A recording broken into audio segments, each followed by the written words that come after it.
You know, there's only just a month left until voters choose who will represent Oregon in the U.S. Senate. Well, I think most people know because you can't miss those dueling campaign ads between Senator Jeff Merkley, Dr. Monica Webby. Dan Tilken sitting down with Senator Merkley today. You asked him some tough questions. Right. If you remember, recently I sat down with Dr. Webby, and today was my turn with Senator Merkley. We covered a lot of topics, including why the Democrat disagrees with Webby that he's a Washington insider.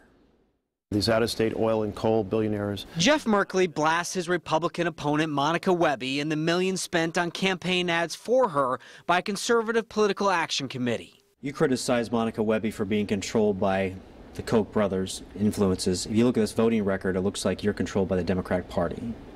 Well, I've taken on the Democratic Party when they're wrong. I took on the president over his idea of change CPI, which would degrade the purchasing power of Social Security. I took on the president over his initial plan to attack Syria without a framework of authorization from Congress. I took on the president over his nominee to the Federal Reserve Board. OpenCongress.org says Merkley votes with the Democrat Party 94%. GovTrack puts Merkley in the far-left Democrat ideology category. You're basically voting lockstep with your party. Are you not an independent thinker? Well, actually, what those statistics mean is that I'm willing to take on the powerful on behalf of working families.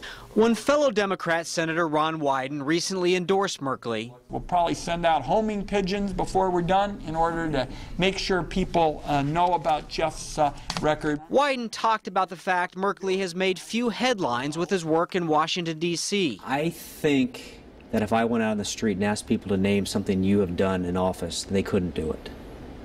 Do you think that's a problem?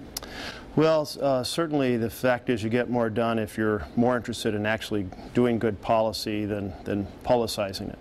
And indeed, the first fight I took on actually did get a lot of publicity, which was taking on Wall Street and ending the Wall Street casino, in which the big banks were operating as taxpayer-subsidized hedge funds. Merkley won't take a position on legalizing marijuana. He calls the Cover Oregon website a debacle, but is proud Obamacare is getting people insurance and medical care.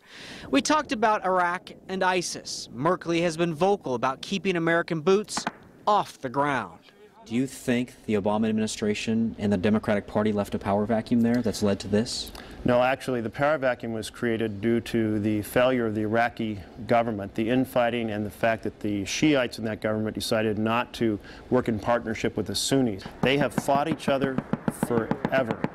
And if the argument is until they can get along peacefully and competently, we're going to be there, we will be there forever. I asked Senator Merkley to say something critical about himself. He regrets supporting Timothy Geithner for Treasury Secretary and his bailout of the banks instead of helping homeowners.